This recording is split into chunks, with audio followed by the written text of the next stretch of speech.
واش فراسك فرنسا كيخرجوا قانون وبعد اسبوع المغرب يطبق نفس القانون على المغاربه؟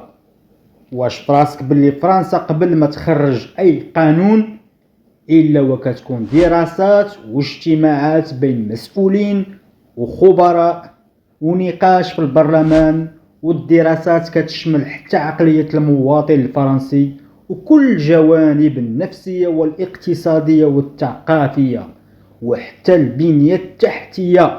وفاش كنقول البنية التحتية ما كنعنيش القوادس والأرض والشانطيات، البنية التحتية تشمل أيضا السياسية والاقتصادية والاجتماعية والثقافية ديال هاد البلاد والمواطنين ديالها.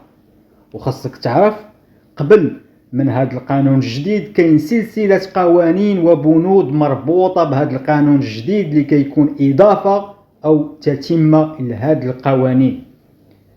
فاش كتسالي هاد الدراسات والاجتماعات اللي ممكن توصل لمدة ديالها لعدة شهور أو سنة كاملة من الدراسات والأبحاث، كيقرروا أنهم يعلموا المواطنين قبل أشهر من تطبيق هذا القانون حتى كيسمعوه المواطنين ويتسناو ردة فعلهم اللي كتكون هي الخاتم الرسمي، ويجسوا نبض المجتمع المدني. وهنا كيخرجوا القانون رسمي ويطبق ابتداء من واحد التاريخ اللي المواطنين كاملين واجدين باش يحترموا هذا القانون ابتداء من ذاك التاريخ المعلن عليه مسبقا.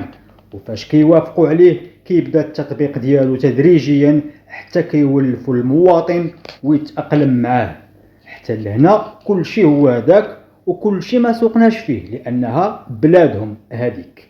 المشكل في المغرب أسبوع فقط من إعلان تطبيق قانون ما في فرنسا كينوض المغرب في الصباح بكري باقي ما غسلش وجهه وكيعلن نفس القانون على المغاربة، وتطبيق القانون ابتداء من ديك الساعة اللي تم فيها الإعلان.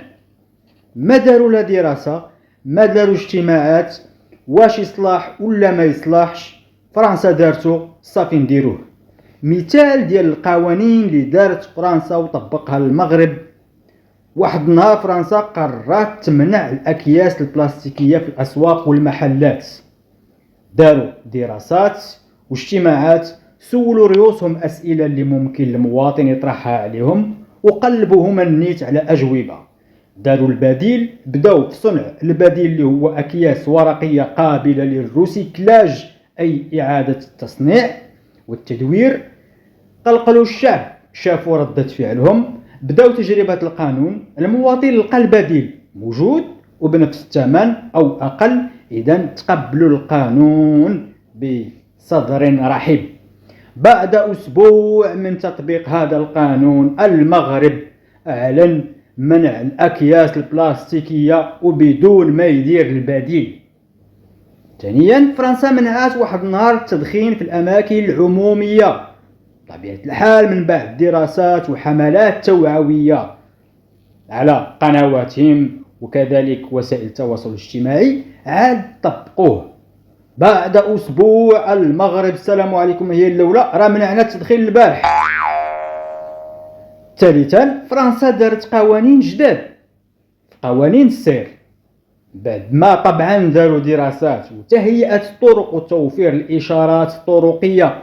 وفاش كنقول الإشارات الطرقية ما كنهضرش غير على البانوات والبلايك، كنهضر حتى على الصباغة اللي كتكون في الأرض والشانطيات. وجدوا لهم البنية التحتية، داروا لهم قوانين. بعد أسبوع المغرب يطبق نفس القانون، وكتلقى 90% من المدن المغربية ما فيهاش حتى ممرات مخصصة للراجلين. بمغربي بغى يقطع الشانطي مصيبة خاصو فردي. اجي بعدا فرنسا خرجت واحد القانون خاص بالمعاقين، ممرات خاصة بالأزقة بالأسواق بالشواطئ. المغرب بعد أسبوع دار لهم فيلم حمزة مون بيبي ودنيا باطمة تشدات في الحبس. الشريف في القانون واش ما غتطبقوش؟ ياك دارتو فرنسا؟ لا ما نطبقوش لأنه في صالح الشعب. فرنسا في المدارس العمومية فاش كيدخلوا التلاميذ في الصباح وفاش كيخرجوا في العشيه الشرطه حاضره، وممنوع تقرب من المدرسه في وقت الخروج والدخول ديال التلاميذ. زائد في المدرسه كاين مصحه فيها طبيب وسيارة إسعاف وممرضين والوقاية المدنية وطبيب نفساني أو طبيب نفسي دائمين وواجدين لأي حادث يقدر يوقع لأي تلميذ. ألو المغرب، ألو المغرب، راه دوزو سنوات على هذا القانون اللي طبق في المدارس، علاش ما طبقتوش؟ ألو قطعوا.